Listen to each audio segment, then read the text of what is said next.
Kabupaten Muba ini kabupaten yang diberkahi dengan sumber daya alam. Luar biasa. Bayangkan ngebor 100 meter dapat minyak.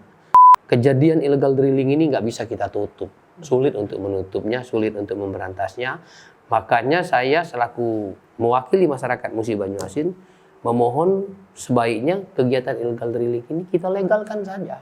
Ayo kita menanam aja lah sekarang. Ya. Karena ada program kami namanya kelompok wanita tani. Jadi kelompok-kelompok wanita tani ini kami kasih modal untuk melakukan proses bertani di lingkungan rumahnya sendiri. Saya bilang sama kepala BPKAD, kalau ada kepala UPD yang belanja kertas ke Palembang, nggak usah dibayar. Juga beberapa aliran-aliran radikal yang ingin masuk itu nggak bisa masuk. Karena memang kita dari awal-awal kita sudah mengantisipasi itu. Kalau seandainya Bapak dikasih amanah lagi untuk menjadi pemimpin di suatu daerah, sebenarnya wujud pemimpin seperti apa yang ingin Bapak realisasikan?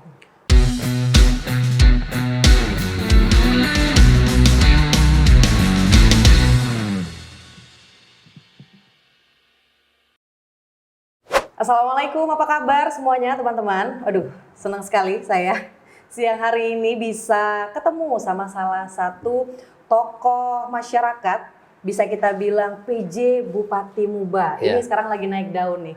Selamat siang Bapak Priyadi. Selamat siang Mbak Mutia. Minggu lalu Bapak alhamdulillah sempat berulang tahun nih. Iya. Kalau boleh tahu umurnya berapa nih Pak? Enggak bercanda Pak, saya bercanda. Yang nggak perlu dijawab. ke 55 lah. Oh iya. Wah saya kira Bapak masih 40 tahun atau 30 tahun karena masih sangat energik sekali, masih sangat produktif. Barangkali karena ya diberikan kesehatan, kemudian yang terpenting itu disiplin olahraga. Wah, ini bisa jadi inspirasi buat teman-teman sekalian. Bapak pernah nggak sih terbayang nih, bisa menjadi salah satu sosok nomor 1 kita bisa bilang di Musi Banyuasin? Gimana tuh Pak ceritanya? Jadi gini ya, saya juga sebenarnya nggak ngebayangkan bahwa saya akan menjadi orang pertama atau orang nomor 1 di Kabupaten Musi Banyuasin ini. Menurut saya sih pada saat itu jabatan selaku sekretaris daerah ini sudah jabatan yang paling tinggi di karir birokrat. Ya. Jadi saya jalani saja kan. Tapi ternyata ya kebijakan pemerintah dalam hal ini terkait dengan berakhirnya masa jabatan periodisasi Bupati Musi Banyuasin, saya diberi amanah oleh pemerintah, oleh Pak Presiden melalui Pak Mendagri untuk menjadi penjabat Bupati Musi Banyuasin. Saya juga sebenarnya kaget ini. Kaget kenapa saya, tapi menurut mereka sih ini sudah dengan segala pertimbangan. Luar biasa, salah satunya sangat qualified ya Pak ya. Pertimbangannya karena pertama memang kualifikasi, kompetensi, dan melihat suasana, situasi, kondisi sosial budaya dan politik di Kabupaten Musi Banyuasin. Luar biasa nih. Jadi saya juga beberapa kali sempat memperhatikan aktivitas Bapak tuh ya di Musi Banyuasin. Nah, kalau boleh tahu nih program apa nih Pak yang lagi difokusin di Muba? Ada apa sih di Muba yang lagi difokuskan, digiatkan?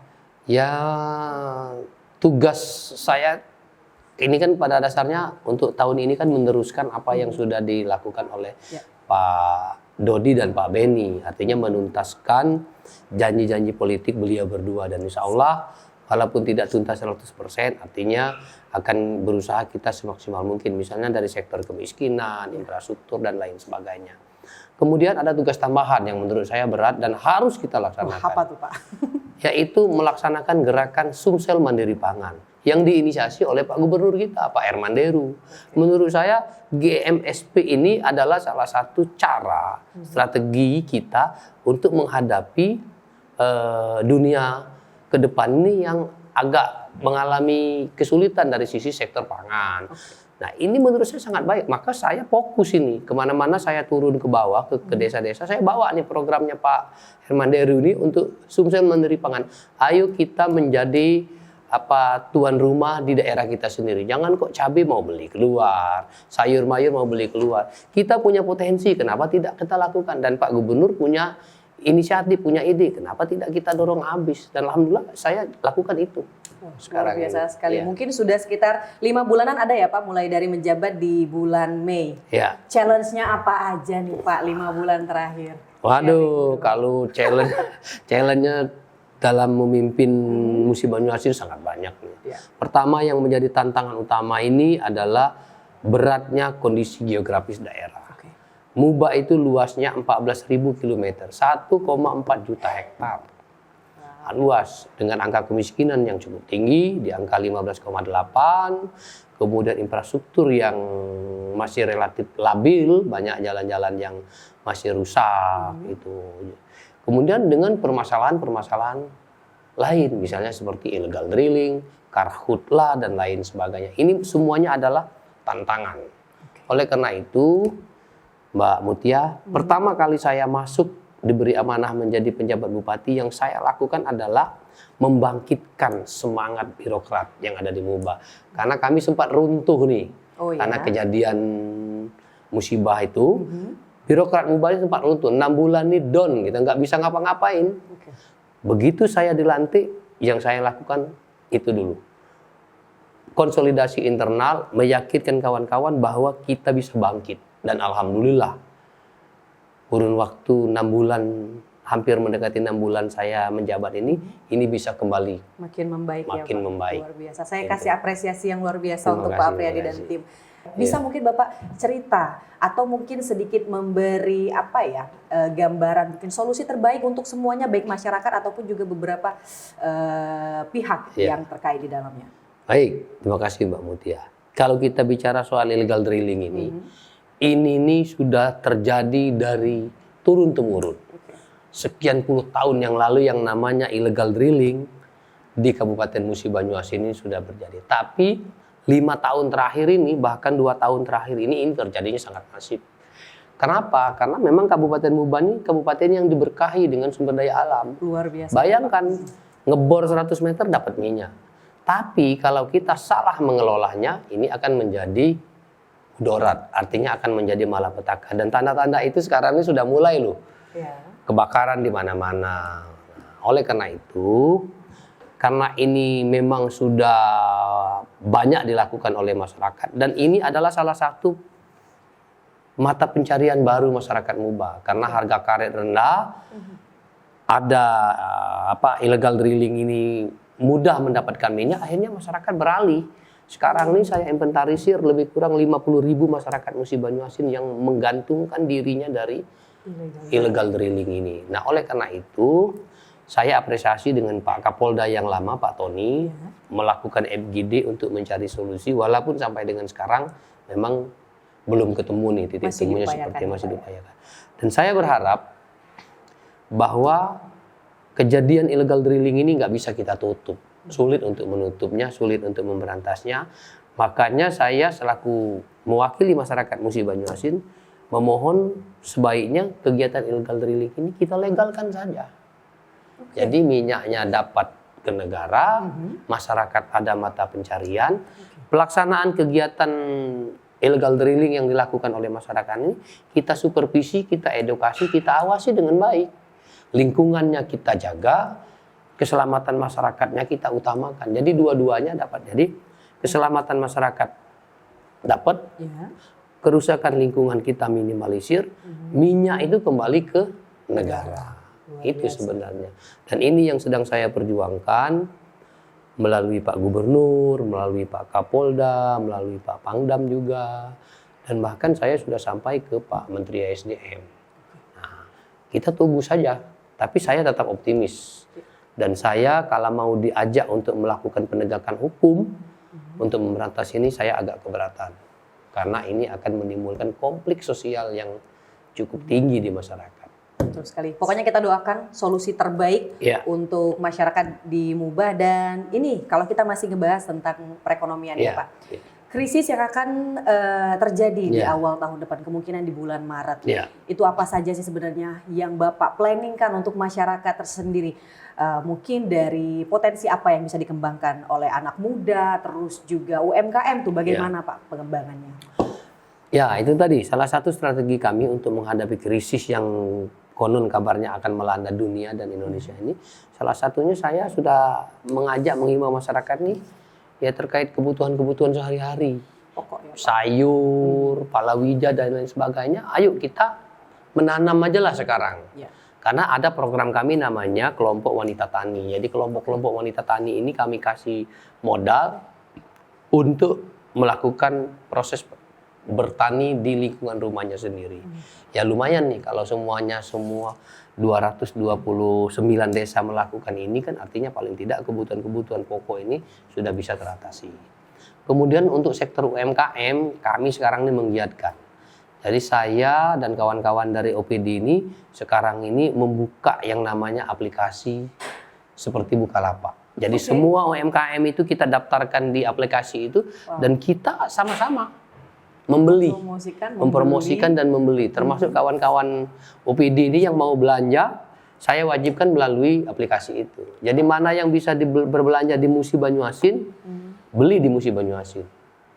Jangan semuanya mau berbelanja. Termasuk Atika pun saya bilang harus beli di Kabupaten Musi Banyuasin. Nah, caranya bagaimana ya? Semua UMKM ini kita daftarkan di aplikasi itu. Semuanya kita masukkan dan sekarang ini semuanya. Alhamdulillah sampai dengan bulan kemarin transaksi di sektor UMKM kami itu di aplikasi itu sudah mencapai 6 miliar. Wah, luar biasa. Pencapaian udah berapa bulan tuh Pak mencapai 6 miliar? Mungkin ada di angka 4 bulan. Karena begitu diperintahkan Pak Presiden bulan Mei, bulan Juni kami mulai gerak. Dan saya terus terang agak keras. Saya bilang sama kepala BPKAD, kalau ada kepala UPD yang belanja kertas ke Palembang, nggak usah dibayar. Kenapa? Karena di Sekayu ada orang jual kertas itu. Jadi suruh mereka belanja di Kota Sekayu, tapi harus melalui aplikasi. Agar tercatat ya Pak ya? Tercatat dan memaksa masyarakat supaya mereka beradaptasi dengan teknologi digitalisasi. Harus itu. Wow, keren banget. Iya. Wah, makin maju ternyata Pak Apriyadi juga mengajak masyarakat untuk melek digital nih, karena memang semuanya berkaitan dengan sosial media, dengan dunia digital. Tuh kalau kita sedikit bergeser agak jauh membahas tentang keagamaan nih Pak. Saya perhatikan sekali beberapa kali Bapak sangat aktif di kegiatan-kegiatan keagamaan. Dan bisa saya simpulkan bahwa kegiatan tersebut Bapak jadikan wadah berkomunikasi dengan masyarakat. Apa saja Pak yang dikomunikasikan pada saat itu? Apa saja yang dikeluhkan sama masyarakat di Mubah? Ya, saya ini Mbak Mutia memang dari dulu, dari baru diangkat jadi pegawai negeri ini, saya ini sudah banyak berkomunikasi dan bersosialisasi dengan lingkungan keagamaan. Saya hampir 5 tahun dulu ditugaskan oleh Pak Alek itu untuk mengurusi sektor keagamaan. Namanya dulu Kepala Bagian Kesejahteraan Rakyat. Jadi seluruh kiai-kiai pondok pesantren apa-apa tuh sering silaturahimnya ke saya. Jadi saya lebih dibesarkan di lingkungan itu. Jadi manakala ada kegiatan-kegiatan seperti itu, saya manfaatkan. Saya manfaatkan pertama untuk bersilaturahim, kedua saya manfaatkan untuk menampung keluhan dari masyarakat macam-macam nih. Ada yang terkait dengan gagal panen, ada yang jalan rusak, ada yang ibu-ibu perlu sarana untuk pengajian, semuanya kita terima. Pada saat pertemuan itu mereka menyampaikan. Dan pada saat itu juga saya selaku pemerintah, selaku bupati juga menyampaikan informasi bahwa di kabupaten kita ini ada program ini, ada ini, ada ini, ada ini. Dan terakhir saya minta komitmen kita punya kewajiban bersama-sama memajukan daerah ini. Caranya seperti apa? Kita menjaga kekompakan, kerukunan, jangan sampai ada pernik-pernik, ada percikan-percikan terjadi konflik sosial, terutama antar suku, antar agama, dan lain sebagainya. Juga saya menyelipkan agar hati-hati dengan aliran-aliran radikalisme yang berkembang. Jadi saya titipkan semua itu. Dan alhamdulillah semuanya, setiap kali pertemuan, ya saya sampaikan, alhamdulillah sampai dengan sekarang di Kabupaten Musi Banyuasin, yang namanya konflik sosial nggak ada, masih zero konflik, dan kita berharap jangan sampai terjadi. Juga beberapa aliran-aliran radikal yang ingin masuk itu nggak bisa masuk, karena memang kita dari awal-awal kita sudah mengantisipasi itu. Luar biasa sekali nih. Jadi 5 bulan yang sangat berkesan, Iya. luar biasa. Pak Apriyadi membina, memimpin, mengarahkan semua timnya Iya. bergerak dalam beragam sektor dari perekonomian, keagamaan. Nih, dari sosok Pak Apriyadi yang 5 bulan terakhir cukup menarik perhatian. Kalau seandainya Bapak dikasih amanah lagi untuk menjadi pemimpin di suatu daerah, sebenarnya wujud pemimpin seperti apa yang ingin Bapak realisasikan? Ya, kalau saya sih memaknai pemimpin ini, pertama bahwa yang namanya pemimpin ini adalah ibadah. Oleh karena itu, kalau kita berniat ibadah, lakukan sebaik-baiknya. Kemudian, ya, kita harus memberikan manfaat. Manfaat kepada orang yang kita pimpin. Kita harus tetap bergerak, berbuat, bagaimana memajukan daerah, mensejahterakan masyarakat. Tidak ada kata-kata lain, itu aja kuncinya. Dan harus banyak-banyak turun. Harus banyak-banyak turun. Bahkan ya, nginaplah di desa. Oh iya. Malam-malam ngobrol lah dengan masyarakat desa. Baca berita tentang Iya. Bapak. Bapak sempat Itu. ngantor sehari di salah satu daerah, desa apa tuh Pak? Iya, saya pernah ngantor di Desa Mendes, kemudian Bayung Lincir. Luar biasa Ya, sekali. malam-malam kita bisa komunikasi dengan masyarakat. Bahkan menurut saya, dengan ngobrol informal dengan masyarakat itu banyak permasalahan yang sampai ke kita dan banyak juga permasalahan yang bisa kita selesaikan dengan masyarakat. Itulah. Dan memang harus seperti itu. Masyarakat tuh harus gimana ya? Perlu disapa. Dan jangan mereka yang mendekatkan diri ke kita, tapi kita harus mendekatkan diri ke mereka. Caranya seperti apa ya? Kita harus turun. Saya dalam 1 minggu itu paling-paling 1 hari loh ngantor Mbak Mutia. Oke. Ya, sisanya saya serahkan ke Pak Sekretaris Daerah dan kawan-kawan kepala UPD. Kita melakukan pembagian kinerja. Semua urusan administrasi saya delegasikan semuanya ke Pak Sekda dan kawan-kawan kepala UPD. Bupati tugasnya adalah turun ke bawah melihat bagaimana kondisi rakyatnya yang ada di bawah. Luar biasa sekali. Dan terakhir ini mungkin jadi closing statement dari Bapak, mungkin apa harapan Bapak ke depan untuk MUBA baik secara keseluruhan maupun juga untuk masyarakatnya? Ya, harapan saya kepada masyarakat Musi Banyuasin, mudah-mudahan masyarakat Musi Banyuasin ini dalam kondisi apapun bisa tetap bertahan. Walaupun kita menghadapi pandemi Covid dan kita buktiin bahwa kita berhasil melewati ini. Pekerjaan yang berat, situasi yang berat seperti itu pun bisa kita lewati. Artinya ke depan kita optimis bahwa kita harus bisa berbuat lebih baik lagi.